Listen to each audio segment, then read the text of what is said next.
안녕하세요. 핑크버그랩입니다. 인베디드 시스템에서 외부 세계의 시도를 받아들이는 가장 기본적인 방법은 GPIO 입력입니다. STM32F103을 기준으로 우리가 흔히 쓰는 스위치가 내부적으로 어떻게 처리되는지 살펴보겠습니다. 강의 제작에 힘이 될 수 있게 구독과 좋아요 부탁드리며 제 영상들이 여러분에게 도움이 되셨다면 설명란에 후원을 통해 채널의 지속적인 성장을 응원해 주시면 더욱 힘이 될 것 같습니다.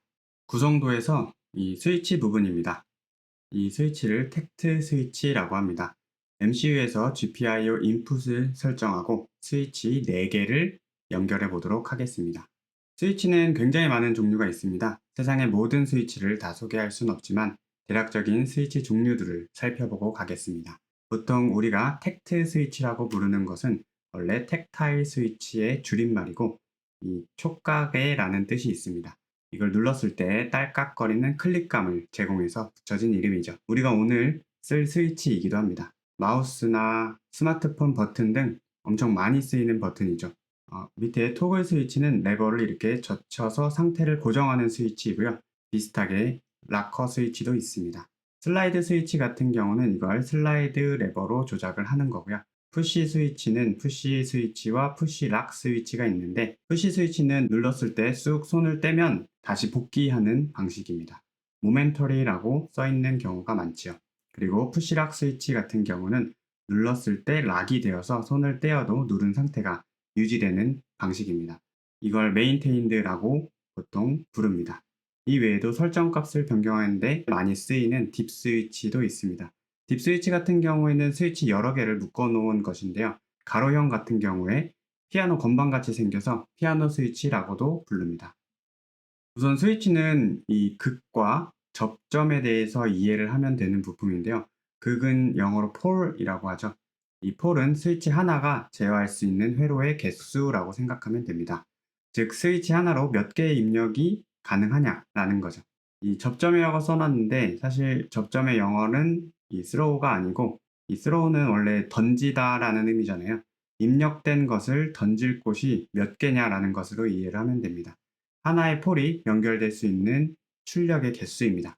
폴과 스로우의 앞자인 P와 T를 따서 개수를 같이 해서 표현을 합니다. 가장 단순하게는 SPST라고 하는 것이 있는데요. 이건 싱글 폴, 싱글 스로우입니다. 그래서 회로도에서 이렇게 하나의 폴과 하나의 스로우로 표현을 하죠. 다리가 여러 개 있어도 스위치의 구조가 SPST면 보통 다 SPST로 봅니다. 그리고 SPDT 같은 경우엔 싱글 폴, 더블 스로우입니다. 입력 하나에 폴 하나에 두 군데의 출력을 선택해서 던질 수 있는 스위치죠. 보통 이렇게 토글 스위치 같은 데서 많이 사용을 합니다. 그래서 이 폴을 레버를 조작하면 위에 붙었다가 아래 붙었다가 이렇게 더블로 두 개로 갈 수 있는 구조가 되겠죠.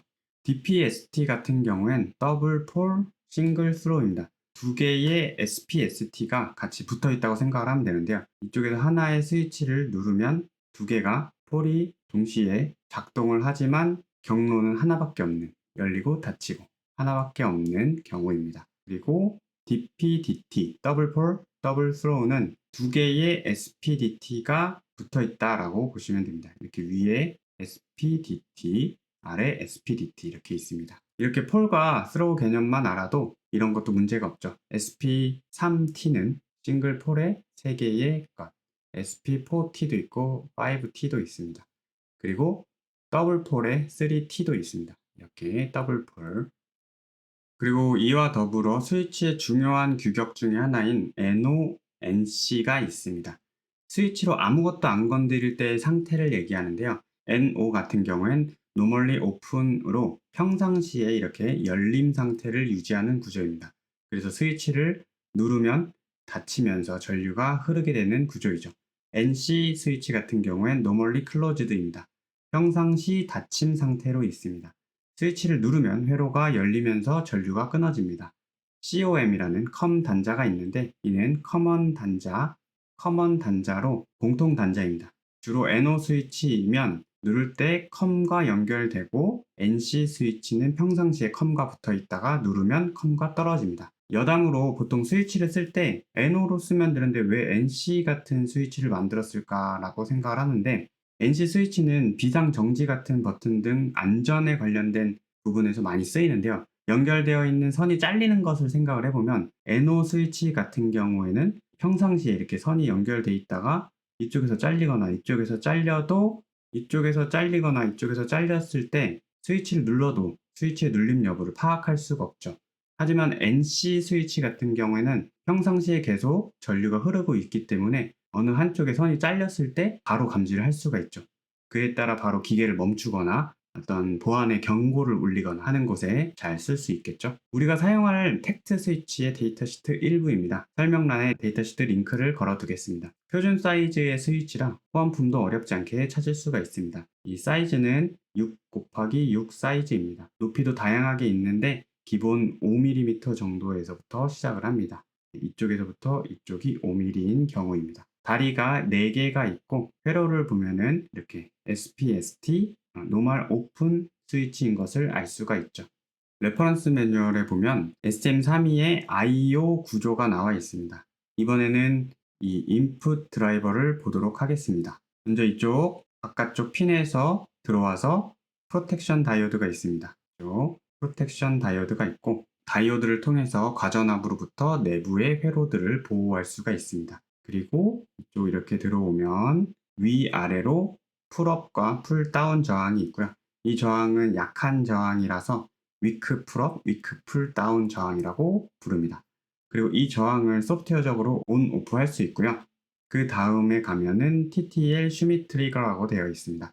들어오는 신호가 항상 칼같이 0V 아니면 3.3V가 아니고 항상 조금씩 흔들립니다. 이런 아날로그적인 전압 변화를 풀업과 풀다운 저항과 더불어서 깔끔하게 0과 1의 디지털 신호로 변환을 해줍니다. 히스테레시스 특성이 있어서 전압이 중간에 애매할 때 0과 1을 왔다 갔다 하는 것을 방지를 해줍니다. 그 뒤로는 인풋 데이터 레지스터가 있습니다. 이 레지스터는 IDR이라고 하는데 이 레지스터는 실제 뒤에 CPU가 핀의 상태를 읽어가는 32비트 레지스터입니다. 데이터 시트에서 I/O 특성을 한번 보도록 하겠습니다. 로우와 하이를 인식하는 전압이 나오는데요. VIL부터 보겠습니다. 로우 레벨 인풋 볼테이지이고요. 로우를 인식하는 최고 전압, 맥스 전압의 공식이 나와 있습니다. 이것을 우리가 3.3V 기준으로 계산을 해보면 0.28에 VDD가 3.3이니까 이렇게 3.3을 넣어서 1.108V가 나옵니다. 로우를 인식하는 것은 1.1V보다 낮으면 무조건 로우로 인식을 할 수 있다는 거죠. 이 칩을 만들다 보면 모두 똑같이 동작하지는 않습니다. 그래서 1.2V면 어떤 칩은 로우일 수도 있는, 그리고 똑같은 품명이지만 또 어떤 칩은 하이일 수도 있는 상태인데요. 1.108V 미치면 무조건 로우로 인식을 할게라는 약속이죠. 그러니까 제조사는 그렇게는 보증을 하겠다라는 거죠. 그리고 하이를 인식하는 이 최소 전압입니다. 최소 전압은 이 공식을 따르게 되는데요. 3.3V 기준으로 마찬가지로 1.833 볼테이지가 나옵니다. 그래서 1.833 볼테이지만 넘으면 이 MCU는 무조건 다 하이로 인식을 하겠다라는 거죠. 우리는 이렇게 MCU에 신호를 줄 때 1.1과 1.8 사이 공간에서 어정쩡하게, 이 사이 공간이죠. 어정쩡하게 신호를 주면은 MCU도 헷갈리고 우리도 헷갈리겠죠. 어떤 칩은 제대로 동작하는데 어떤 칩은 제대로 동작하지 않는 그런 상황이 나올 겁니다. 그래서 스위치를 연결할 때 확실히 로우와 하이를 MCU에 정확히 전달을 해주도록 해야 되겠죠. 스위치는 물리적으로 금속의 접점이 부딪히면서 동작을 합니다. 이 금속 접점이 부딪힐 때 아주 짧은 시간 동안 신호가 붙었다 떨어졌다 되는 물리적인 현상이 있는데요. 그런 현상을 채터링 또는 바운싱 현상이라고 합니다. 보통 이렇게 수십 미리세크, 수미리세크에서 수십 미리세크 동안 그런 일이 일어납니다. 스위치의 데이터 시트에도 이러한 식으로 10미리세크 정도 채터링이 있다라는 얘기가 나오고요. 성적서 같은 데 보면 10ms 이내로 안정적이 된다라는 내용들이 있죠. 스위치와 연결된 MCU는 이렇게 빠르게 왔다 갔다 하는 걸 모두 다 알아차릴 수 있을 만큼 처리 속도가 빠릅니다. 그래서 MCU 입장에서는 누가 이렇게 스위치를 빨리 누르나 하면서 온, 오프를 전부 다 처리를 해버립니다. 우리가 의도하지 않은 일이 벌어지는 거죠. 그래서 채터링 현상을 엔지니어링적으로 제거하는 기술을 우리는 디바운싱이라고 합니다. 하드웨어적인 방법과 소프트웨어적인 방법 모두 있습니다. 요새는 하드웨어적 디바운싱 없이 소프트웨어적으로 처리를 많이 하는데 아직 실무에서도 이런 하드웨어적인 회로들은 많이 쓰이기 때문에 대략적으로만 훑고 넘어가겠습니다. 디바운싱을 하는 회로는 많이 엄청나게 다양한 회로가 있는데요. 그리고 심지어 전용 칩까지 있습니다. 기본적으로는 스위치 양단에 100나노페럿 정도의 커패시터를 추가해서 신호를 완만하게 만들어주는 이 로우 패스 필터를 사용을 합니다. 이렇게 바로 연결을 하면 MCU의 이 채터링 성분이 그대로 들어가겠죠. 하드웨어 관점에서 보면. 그리고 이 두 번째 회로를 보면은 캐패시터를 양단에 달아줬습니다. 100나노페럿을 달아주는데 이렇게 하면 완만하게 들어가는데 스위치를 누르는 순간에 여기에 저장되어 있던 에너지가 바로 스위치를 통해서 그라운드로 흘러가 버립니다. 근데 스위치 입장에서는 그때 엄청나게 많은 에너지가 오기 때문에 스위치 접점이 굉장히 스트레스를 많이 받습니다. 그래서 많이 못 쓸 수가 있고요. 세 번째 회로는 배곰 저항을 추가를 해줬습니다. 그래서 스위치를 눌렀을 때 캐패시터에 저장되어 있던 에너지가 배곰을 통과하면서 스위치를 통과해서 그라운드로 가기 때문에 스위치로 흐르는 전류가 배곰에 의해서 줄어들어서 스위치를 조금 더 보호할 수 있죠. 이 배곰이 있음으로 인해서 3.3V 기준에서 계산을 해보면 그리고 공식이 V는 IR이죠. 그래서 I는 R분의 V입니다. 그리고 이 R은 배곰을 통해서 이렇게 흘러가기 때문에 배곰을 통해서 흘러갑니다. 그래서 100분의 이쪽 VDD가 됩니다. VDD 이게 3.3이죠. 3.3 3.3 나누기 100 해가지고 0.33 0.033 암페어가 흐르겠네요. 그러면 하나, 둘, 셋. 33mA입니다.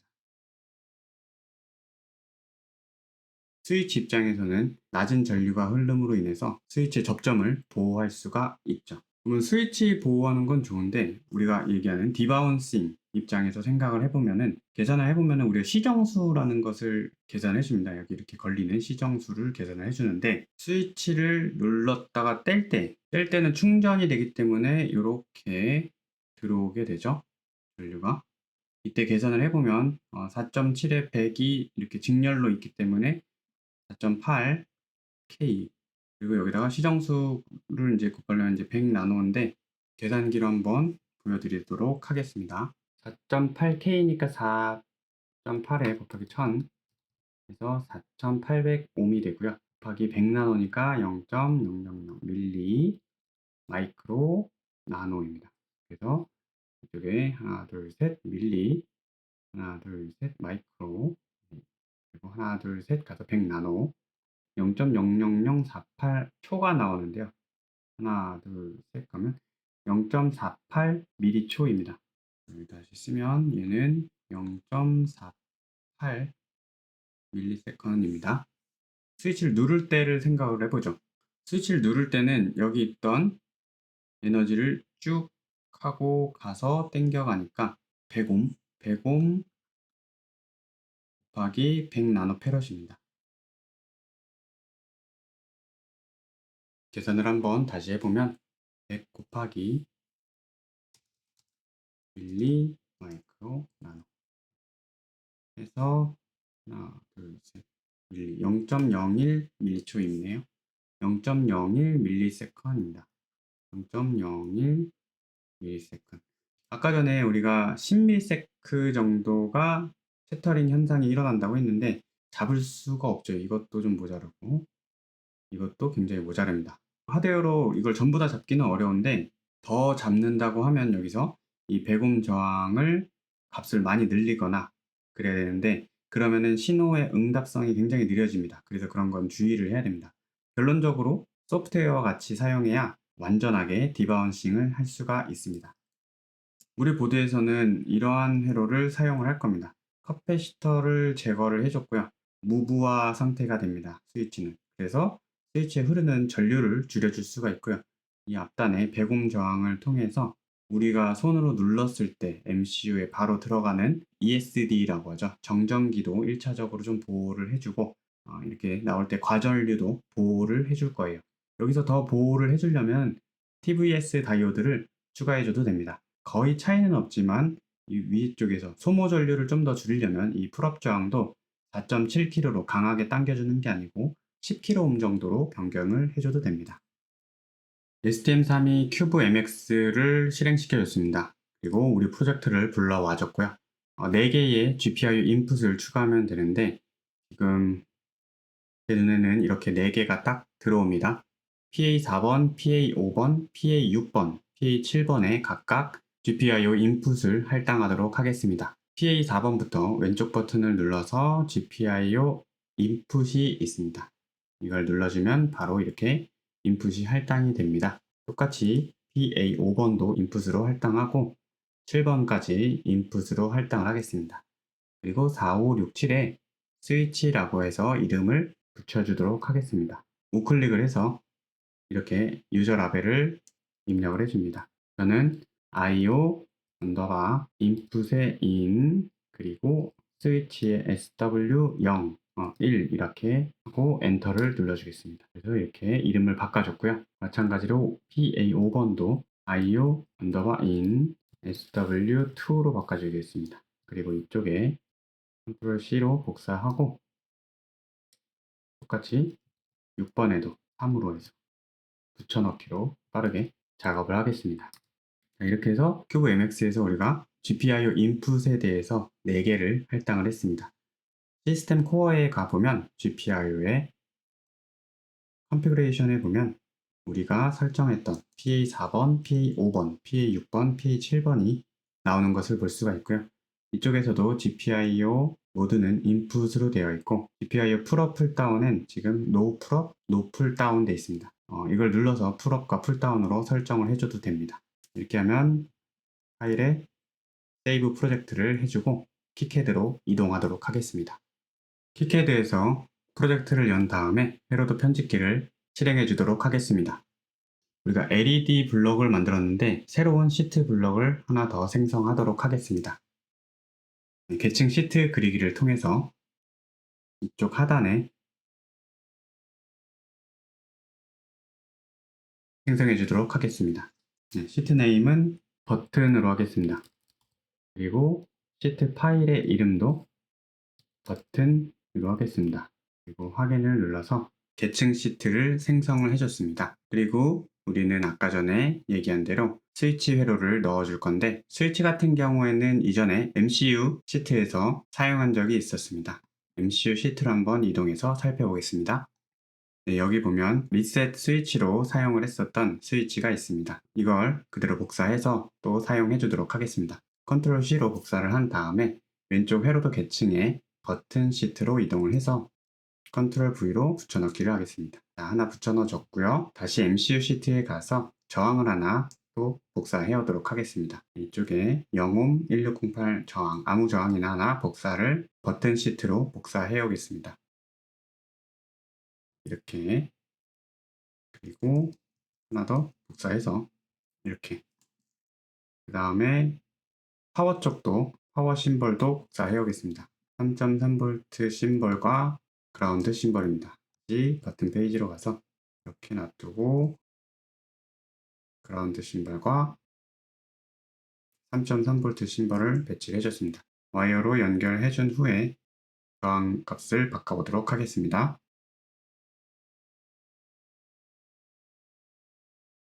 이쪽은 MCU로 이제 나가야 되겠죠. 위에 같은 경우에 풀업 저항으로 쓸 거기 때문에 아까 전에 저희가 4.7kΩ을 사용하기로 했습니다. 이렇게 써주고 이쪽은 100ohm의 저항을 통해서 전류를 제한해 주도록 하기로 했었죠. 이렇게 겹쳐져 있는 부분들 때문에 조금 옮겨주겠습니다. 이렇게 옮겨주면 좀 깔끔할 것 같습니다. 그리고 이쪽에 MCU 시트로 가야 되기 때문에 바로 계층 라벨로 만들어 주도록 하겠습니다. 계층 라벨 이름은 큐브 MX에서 썼던 이름 그대로 사용을 하겠습니다. 이 계층 라벨의 방향이 이렇게 들어가는 방향으로 되어 있죠. 이쪽으로 입력이 되는 방향입니다. 근데 우리는 사용자의 버튼 입력을 통해서 이쪽으로 MCU 쪽으로 나가야 되는 형태이기 때문에 우리는 이렇게 출력 방향으로 형상을 바꿔주도록 하겠습니다. 그리고 약간 줄여서 깔끔하게 이렇게 나타내 주도록 하겠습니다. 자, 이게 4개가 있으면 되는 거죠. 우리는 복사해서 하나씩 붙여 넣어 주겠습니다. 모두 다 똑같기 때문에 계층 라벨 이름만 바꿔주도록 하겠습니다.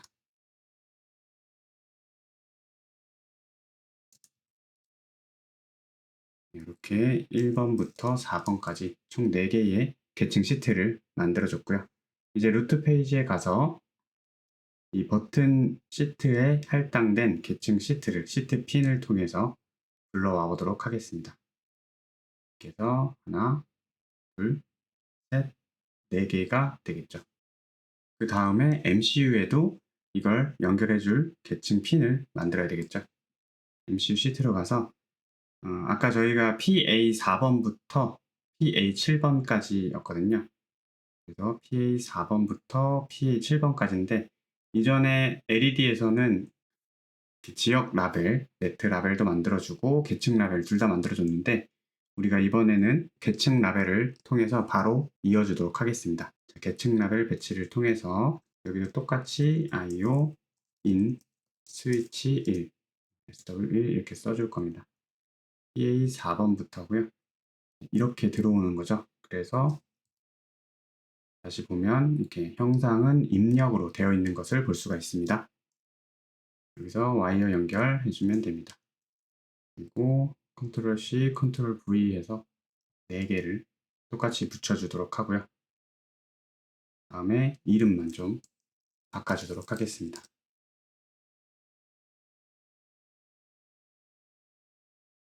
네, 바꿔줬고 여기 좀 겹치는 부분이 있어서 이렇게 한 다음에 그리드로 살짝 더 연장을 해주도록 하겠습니다. 자, 그렇게 되면 MCU 시트에도 똑같은 계층 라벨이 만들어졌죠.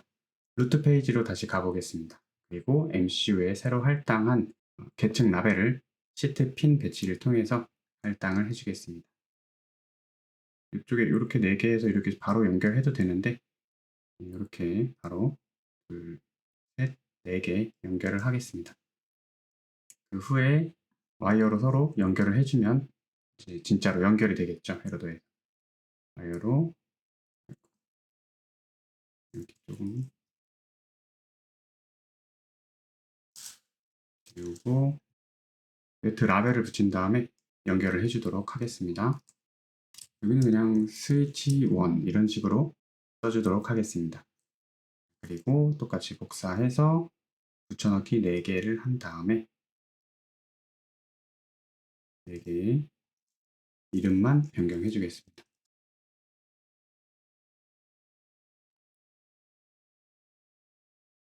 3번 하고 4번까지 이렇게 4개입니다. 그리고 이걸 전체를 복사해서 버튼 쪽에 그대로 옮겨서 붙여주면 되겠죠. X를 누르게 되면 수평으로 반전이 되죠. 그리고 붙여주면 서로 연결이 되는 것을 볼 수가 있습니다. 네, 이렇게 해서 버튼까지도 저희가 다 할당을 해줬습니다. 데이터 시트에는 이 스위치가 4개의 핀으로 되어 있고 회로도에는 2개의 핀으로 되어 있는데 이거는 회로도를 뭐 그리는 디자이너의 마음인데 저도 보통 4개를 다 표현을 해주는데 회로도에서 2핀만 표현해 놓고 PCB 편집기에서 4핀으로 할당하는 것도 설명을 해드릴 것이기 때문에 2핀으로 된 심벌을 사용을 하였습니다. 원래 이렇게 쓰시는 분들도 많고요. 자, 이렇게 해서 오늘은 버튼의 연결까지 완료를 했습니다. 이제 GPIO의 인풋과 아웃풋 모두 회로 구성을 마쳤습니다. 고생 많으셨습니다. 다음 영상에서 만나겠습니다. 감사합니다. 핑크버그 랩이었습니다.